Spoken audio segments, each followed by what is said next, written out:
साम्राज्य, सामान्यांचा असामान्य आवाज।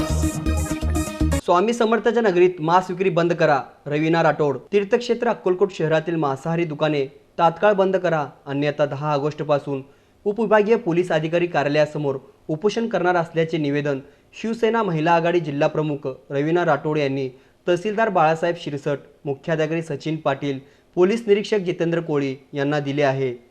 अक्कलकोट शहरात काही दिवसापासून रस्त्यावर बसून मांस विक्री चालू आहे, त्यामुळे नागरिकांना व स्वामी भक्तांना खूप त्रास होत आहे। स्थानिक प्रशासनाकडून काहीच कारवाई होत नाही। माणिकपेठ, कारंजा चौक, स्टेशन रोड, विजय कामगार चौक, वेताळ चौक, हन्नूर रोड, जुना पोस्ट ऑफिस अशा विविध ठिकाणी मांस विक्री केली जाते। नगरपालिकाकडून लाखो रुपये खर्च करून कारंजा चौक मटण विक्री केंद्र बांधण्यात आले होते, त्याचा कोणीच वापर करीत नाहीत।